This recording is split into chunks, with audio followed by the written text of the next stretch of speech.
એક મહિના ઉપરથી અમારે આ સિસ્ટમ અમે દાખલ કરી છે. અઠવાડિયાના 2 દિવસ એવા હોય છે કે જ્યારે અમે 3-4 કલાક કે 5 કલાક જેવું સાંભળતા હોઈએ છે નાગરિકોને. અને આનો એક ફાયદો એવો થયો છે કે રજૂઆતો ખાસી આવી અમને, અને દરેકની સમય મર્યાદા ફિક્સ થાય છે. ઓફિસર્સે ઓન ટાઈમ એના રિસ્પોન્સ ફાઇલ કરવા પડતા હોય છે, અને અમે એને સખત રિવ્યૂ કરતા રહેતા હોઈએ છીએ. એટલે આ મહિનાનો અમારો અનુભવ એવો થયો છે કે ઘણા નાગરિકોના પ્રશ્નો એવા હોય છે કે જેમાં જેન્યુઅનલી થોડું અમે અહીંયા બેસીને વર્કઆઉટ કરીએ તો એને ઇમિડિયેટ ડિસિઝન મળે છે. નાગરિકો એનો ખરેખર સારો લાભ લઈ રહ્યા છે. 2-4 વસ્તુઓ છે. એક તો કોર્પોરેશનમાં કોલ સેન્ટર પણ છે, ઓનલાઈન પણ અરજી થાય અને વેબસાઇટ પણ થાય. એટલે visitor management system is one of the part of entire grievance redressal mechanism of corporation. એટલે આમ જોઈએ તો ખૂબ એક્ટિવલી લોકો આમાં ભાગ લઈ રહ્યા છે. પણ હમણાંથી એક વસ્તુ અમે નવી એ પણ કરી કે ગ્રીવિયન્સ રિડ્રેસલ ઉપર અમે ખૂબ વધારે ફોકસ આપ્યો છે.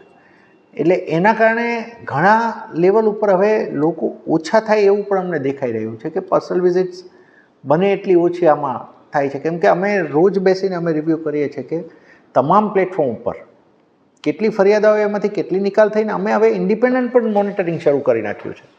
કોઈ ફરિયાદનો નિકાલ થયેલો અહીંયા દેખાડે છે અમારા ડેશબોર્ડ ઉપર, તો અમે ફોન પણ કરીએ છીએ નાગરિકોને અને અમે ફીડબેક લઈએ છીએ અહીંયા બેસી. મને એવું લાગી રહ્યું છે કે જે ફરિયાદોના બીજા મિકેનિઝમ છે એને અમે જે સુદૃઢ કરી રહ્યા છીએ એનું એક સારું પરિણામ અમને મળી રહ્યું છે. ફોર એક્ઝામ્પલ, લોકો કોલ સેન્ટર પર ફોન કરી અને કહે કે પાણી નથી આવતું, તો અમે એને રિવ્યૂ કરી રહ્યા છીએ કે પાણીની કેટલી ફરિયાદ આવી, એમાંથી કેટલું, એનું એક આખું અહીંયા અમે પણ મિકેનિઝમ શરૂ કરી નાખ્યું છે.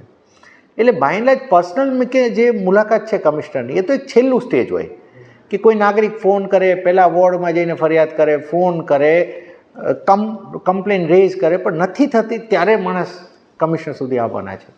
હું આને એ સાઇડ ઉપર જોઉં છું કે કદાચ અમે ગ્રીવિયન્સ રિડ્રેસલમાં થોડું અસરકારક હવે વધારે અમે થઈ રહ્યા છે, જેનું એક પરિણામ આ છે. અમે કોર્પોરેશન તરીકે એક ફોકસ એઝ એ ટીમ કરી રહ્યા છે કે બેઝિક સર્વિસીસમાં જેટલો ફોકસ કરી શકીએ, પાણીની સુવિધા વધે, જેટલી કમ્પ્લેન્સ પાણી રિલેટેડ આવતી હોય એ ઘટે, સફાઈમાં થોડી સુવિધા વધે, કમ્પ્લેન્સ ઘટે, અને કમ્પ્લેન્સ બાબતનું જ્યાં સોલ્વ થઈ ગયેલી હોય એનું પણ રિવ્યૂ થાય બેસીને રેન્ડમલી. ભલે ઘણી મોટા નંબરમાં આવતી હોય કમ્પ્લેન, તો એમાંથી અમુક કમ્પ્લેન્સને કમિશનર તરીકે હું પર્સનલી રિવ્યૂ કરું. એટલે મને એવું લાગે છે કે નાગરિકો માટે અમે સારામાં સારી સુવિધા આપવા માટે જે અમારું કમિટમેન્ટ છે એમાં અમે ક્યાંક ને ક્યાંક સારી રીતે અમે પાર પાડવા માટેનો અમારો પ્રયત્ન છે, રહેશે, અને કદાચ એમાં સફળ પણ સારા જઈશું અમે.